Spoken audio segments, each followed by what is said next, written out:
Salam praktisi K3. Kemarin kita sudah membahas mengenai alur dari penetapan hingga pengesahan dokumen potensi bahaya sesuai dengan keputusan Dinas Pembinaan Ketenagakerjaan nomor 84 tahun 2012 yang mengatur tentang tata cara penyusunan dokumen pengendalian potensi bahaya. Namun masih banyak dalam implementasinya yang bingung harus mulai dari mana terkait dengan pemenuhan peraturan yang ada hingga persetujuan dokumen bisa didapatkan. Nah, kali ini kita akan coba untuk membahas detailnya satu persatu dari mulai penetapan hingga ke keputusan didapatkan. Yang pertama, perusahaan diminta untuk mengidentifikasi kuantitas bahan berbahaya yang digunakan dalam produksi dengan format seperti pada lampiran kedua Kemenaker 186 tahun 99 seperti pada pop-up gambar di samping. Format tersebut merupakan daftar dan sifat serta kuantitas bahan kimia berbahaya yang merupakan rekapitulasi dari penggunaan bahan kimia yang digunakan oleh perusahaan. Rinciannya apa saja? Yang pertama, nama bahan kimia. Itu biasanya berupa nama produk atau bahan kimia yang digunakan. Yang kedua adalah sifat bahan kimia. Ini dimulai dari karakteristik bahan dan kadar toksinitas atau kadar racun yang ada di bahan kimia tersebut. Yang ketiga berupa kualifikasi berdasarkan MFFA, yaitu dampak yang dirasakan saat kontak langsung dengan bahan kimia berupa kesehatan, bahaya kebakaran, dan bahaya spesifik berupa karakteristik khusus. Yang keempat, kuantitas bahan atau jumlah bahan yang digunakan dalam proses produksi bahan kimia atau produksi perusahaan. Data tersebut didapat dari mana? Data tersebut didapat lengkap di MSDS atau lembar data keselamatan dari bahan kimia yang dikeluarkan resmi oleh produsen bahan kimia. Dokumen ini harus dianalisa dan disusun oleh personil yang berkompeten berupa praktisi K3 atau HSE officer atau penanggung jawab bahan B3 yang ditunjuk. Nah, selanjutnya, dokumen tersebut dikirimkan ke OBS atau unit tenaga kerja pengawasan ketenagakerjaan yang ada pada lingkup atau tugas tanggung jawabnya di bidang ketenagakerjaan pada lingkup provinsi atau kabupaten kota bersamaan dengan surat permohonan untuk verifikasi. Nah, setelah surat tersebut dan dokumen yang diminta dikirimkan, dalam 14 hari, otoritas yang bersangkutan atau Dinas Tenaga Kerja akan melakukan verifikasi lapangan untuk mereview keabsahan dokumen tersebut. Nah, dua tahap ini akan mengeluarkan output berupa berita acara penetapan tingkat bahaya, apakah dalam bentuk menengah atau dalam bentuk bahaya tinggi atau bahaya besar.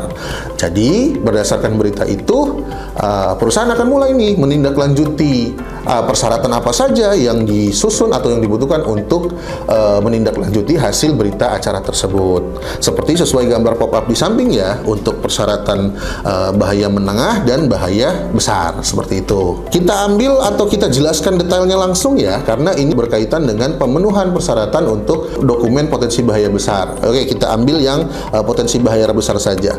Perusahaan harus memenuhi persyaratan berupa yang pertama, satu, personil kompeten berupa petugas kimia maupun ahli K3 kimia. Karena potensi bahaya besar, ahli K3 wajib menjadi salah satu persyaratan. Dan petugas K3 kimia itu harus disesuaikan dengan jumlah shift dari perusahaan. Bila 2 shift, mau tidak mau di setiap shift harus ada yang standby atau yang bertugas untuk petugas K3 kimia. Dan itu juga wajib diharuskan untuk mempertimbangkan keadaan atau kondisi di mana petugas kimia tidak bisa berhalangan atau tidak bisa hadir, seperti itu. Jadi batas minimum adalah 2 atau lebih. Kemungkinan sih bisa kalau misalkan shift dilebihkan daripada 2. Yang penting adalah acuannya adalah setiap shift itu harus ada petugas bahan kimia atau petugas K3 kimia yang standby. Untuk ahli K3 kimia itu cukup 1 orang. Oke, yang kedua adalah dokumen pengendalian potensi bahaya. Dokumen ini berupa tata cara atau prosedur atau tahapan untuk mengendalikan atau pengendalian bahan kimia yang digunakan. Ini salah satu syarat mandatori tertuang dalam keputusan Jenderal nomor 84 tahun 2012 tentang tata cara penyusunan dokumen pengendalian bahaya, seperti itu. Yang ketiga, laporan perubahan ini akan dipersyaratkan bila ada instalasi atau ada penambahan bahan kimia dari yang sebelumnya disampaikan. Ini merupakan bukti perubahan atau tambahan ketidaksesuaian atau yang berbeda dari dokumen yang pertama kali disubmit. Yang keempat, harus dilengkapi dengan bukti uji kimia, faktor kimia 6 bulan terakhir. Biasanya ini diminta terkait dengan pengujian kadar lingkungan kimia. Yang selanjutnya adalah pengujian instalasi setiap 3 tahun. Uji riksa instalasi ini diperlukan bagi perusahaan yang memang memiliki instalasi pengolahan kimia.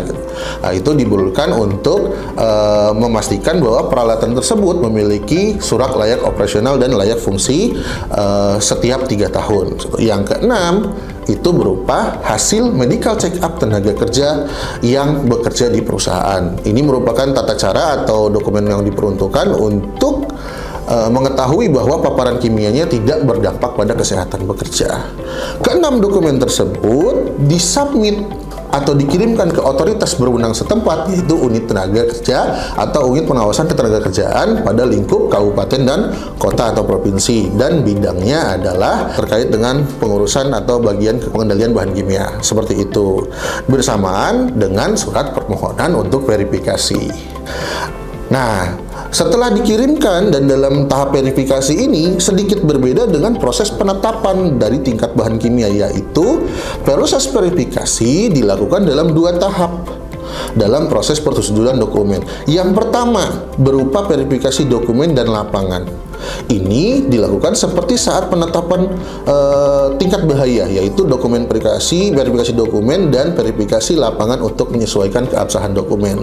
Nah, yang berbedanya adalah perusahaan akan menunjuk badan independen, perusahaan jasa K3 yang berwenang atau memiliki kompetensi terkait dengan bidang bahan kimia untuk melakukan verifikasi. PJK3 tersebut harus memiliki ketentuan yang ditunjukkan oleh Kemenaker atau otoritas berwenang selaku terkait dengan bisa memverifikasi area tersebut, seperti itu. Nah, selanjutnya hasil dari output ini berupa berita acara. Berita acara berupa risalah bahwa dokumen yang disampaikan dan kesesuaian dengan lapangannya sudah dinyatakan sesuai oleh badan independen, seperti itu. Nah, tahapan kedua yaitu berupa pemaparan komprehensif yang melibatkan pemangku kepentingan. Ini merupakan step up dari tahap 1. Selain dinyatakan sesuai dengan dokumen dan lapangan, perlu juga dilakukan terkait dengan pihak berkepentingan, yaitu untuk memastikan koordinasi sekelaku dengan pihak terkait. Yang terlain adalah Direktorat Jenderal Pembinaan Pengawasan Ketenagakerjaan, yang kedua adalah Direktorat Unit Kerja Pengawasan Ketenagakerjaan pada instalasi lingkup pemerintah provinsi, yang ketiga adalah Badan Penanggulangan Bencana Daerah, yang keempat Dinas Kebakaran, kelima Dinas Perindustrian. Itu merupakan pihak-pihak yang akan dilibatkan dalam tahapan verifikasi kedua. Nah, tahapan verifikasi kedua ini menghasilkan risalah rapat yang digunakan pemerintah provinsi atau kabupaten kota untuk meneliti kebenaran dan membubuhkan persetujuan yang kemudian diterbitkan sebagai pengesahan dokumen pengendalian potensi bahaya bagi perusahaan. Nah, dokumen pengendalian itu telah disetujui dan digunakan sebagai acuan pengendalian bahan kimia berbahaya di tempat kerja dan memiliki fungsi izin untuk memulai operasi LISA atau License Initial Startup. Dokumen ini bersifat rahasia dan didistribusikan terbatas kepada 1. Pengawas ketenagakerjaan, yang kedua pemerintah provinsi kabupaten, yang ketiga adalah perusahaan jasa ketenagakerjaan, yang keempat perusahaan yang bersangkutan. Itu merupakan pemilik dokumen yang dilakukan atau yang dimiliki. Selanjutnya, dokumen pengendalian potensi bahaya besar atau menengah wajib dikaji ulang paling sedikit dalam 5 tahun sekali, atau jika ada perubahan yang signifikan dalam proses produksinya. Jadi, itulah penjelasan detail mengenai penetapan dan persetujuan dokumen pengendalian potensi bahaya besar.